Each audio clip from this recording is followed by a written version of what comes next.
You know, he was like I was like a big fan of his. To me, he was like, I mean, when you say Tupac, he was like, you know what I'm saying, the Marvin Gaye rap to me.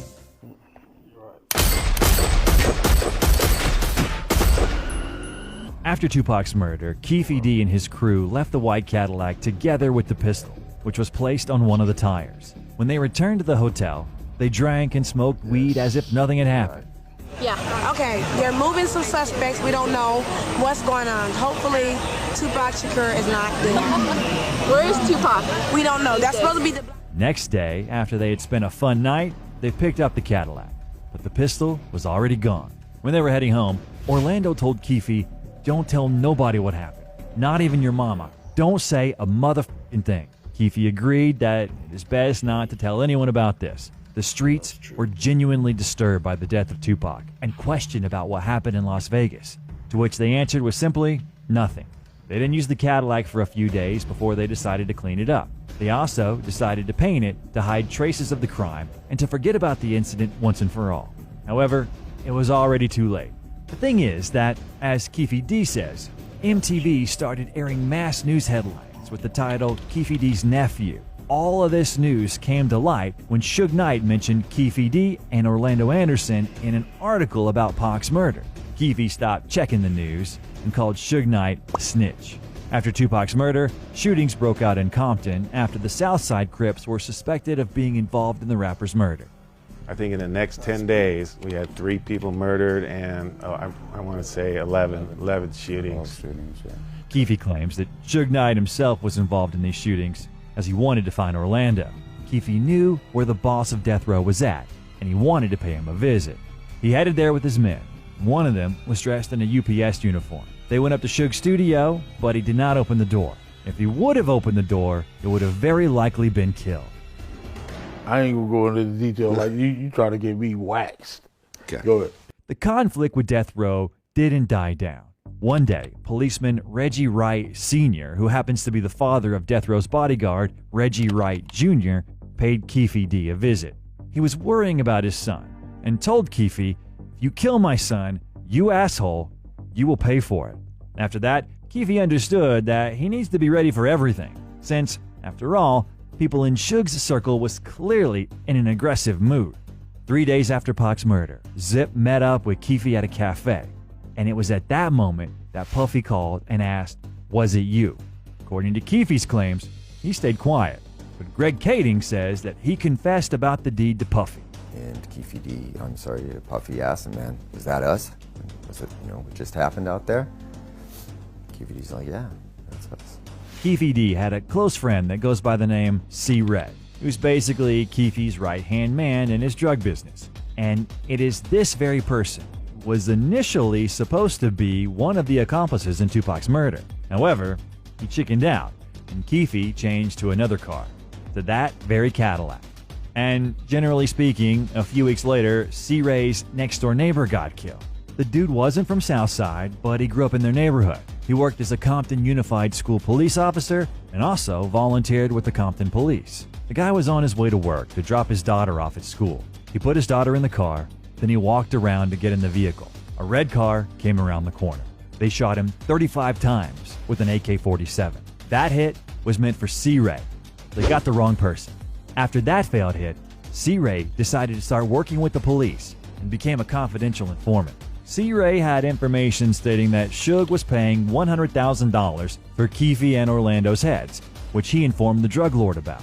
Keffe said, "Let him know that I would kill that bastard for free." However, Keffe was nevertheless interested about where C-Ray got that information from. He suspected that C-Ray had slipped and got involved in some sneaky stuff. Then the raid on Keffe D's home took place, but he'd managed to escape prior to the raid. The search took place without him being there. Then, many were subject to searches, including Death Row. It would seem like there should have been shootouts between Keffe's crew and Death Row, but no. They even had a business deal between them. The whole thing is because then, Suge Knight was faced with the threat of imprisonment after violating his parole after footage of him kicking Orlando like a football surfaced online. Suge had to turn to Keffe D's nephew for help. Orlando, who was with his lawyer at the time, called Keffe and told him to come and bring with him 2 guns. The As Keefe recalls, it was a very uncomfortable situation, as it seems that not long ago they nearly killed one another, and not long after they were sitting together in a small room discussing a deal. And what was the deal? Orlando would state in court that Suge didn't kick him. This testimony would cost Suge $60,000. When I actually knew it was a rumble going on, and that's when I started to break things up. You wanted to break up this fight, if you will. Attempting to pull up the security guard and attempted to pull up Mr. Anderson. However, it didn't help Suge one bit, and he was sentenced to 9 years behind bars. Keefe D, Orlando, and their sidekick met up with Puffy in LA. At that time, they were armed, since war was raging in their neighborhood. Anderson received gunshot wounds from an AK-47 in both of his knees. For that reason, they were always on the lookout. In addition to that, Puffy hadn't paid anything for Pac's murder, even though half a year had passed already. According to Keefe's words, Puffy was highly agitated throughout the meeting and was finding it hard to speak normally. He invited them to a party which was taking place the next day at the Peterson Automotive Museum after the basketball game. The next day, they met again. There, Puffy told them that there were many feds around and that it was best for them not to meet up. Keefe asked whether they needed his protection today because there were also Bloods at the party. Puffy refused, believing that the feds would have their backs. But unfortunately, that did not help protect Biggie at all.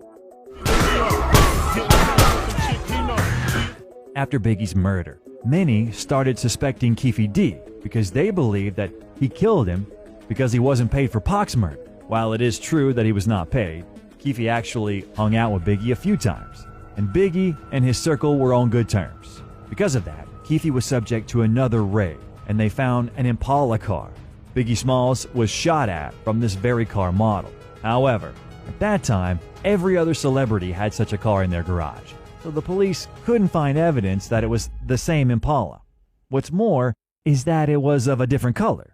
However, they were still able to throw Keefe in jail after listening in on his phone calls where he discussed selling cocaine, and he was caught red-handed. At that time, Keefe was on the run, but the police already knew everything from C-Ray. They knew that Keefe was acquainted with Puffy and Zip, and so on. Keefe was devastated that he was turned in by a close friend.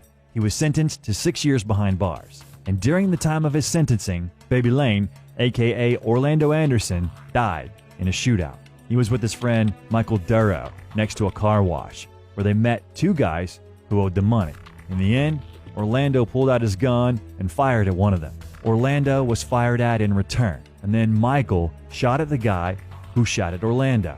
And in this shootout, 3 people had died. Orlando died on the spot. Michael lived, but he was arrested and received a life imprisonment. During that time, Lane founded his own label company under the name Success Records, and you can even find a cover for his album online.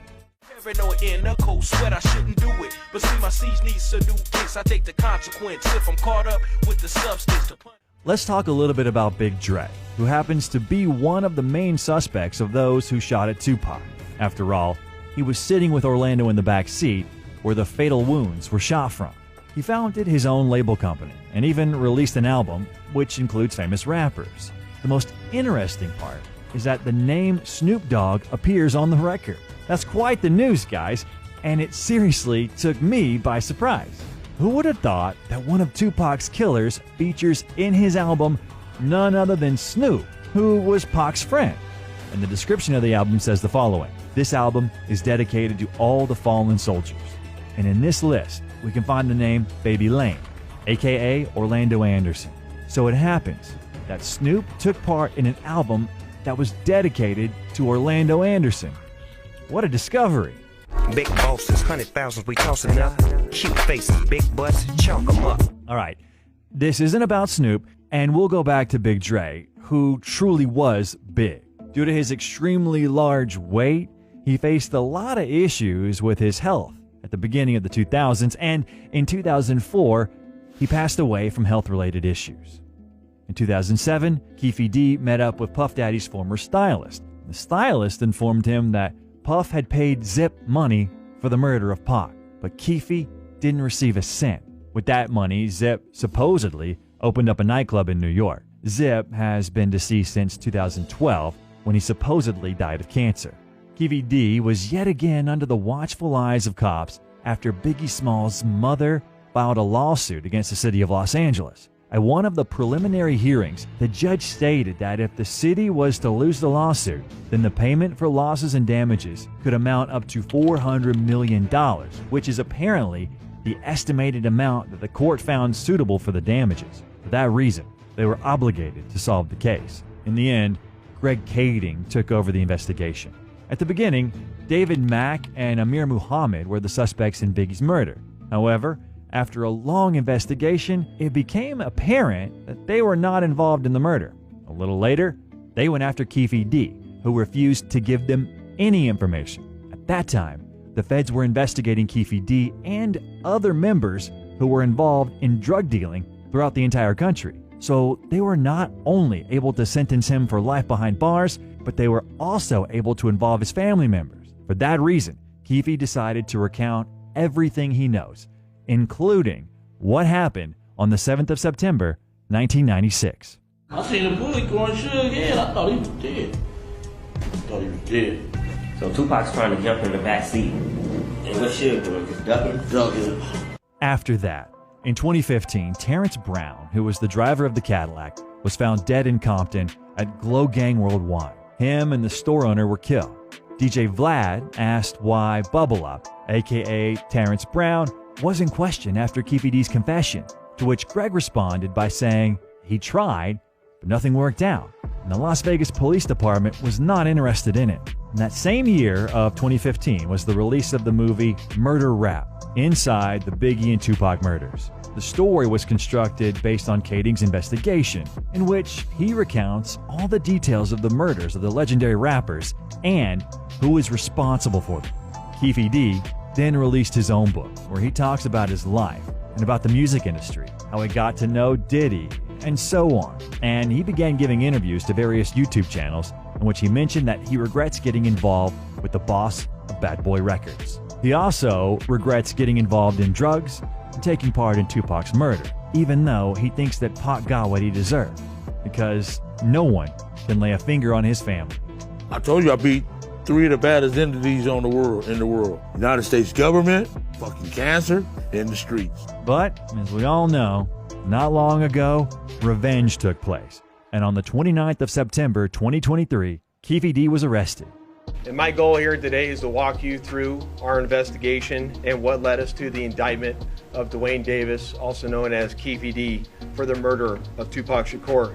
For those who want to get to know the autobiography of Keefe D, I recommend you watch his criminal history. Hit the like button as it helps us promote the video. Subscribe to the channel. See you soon.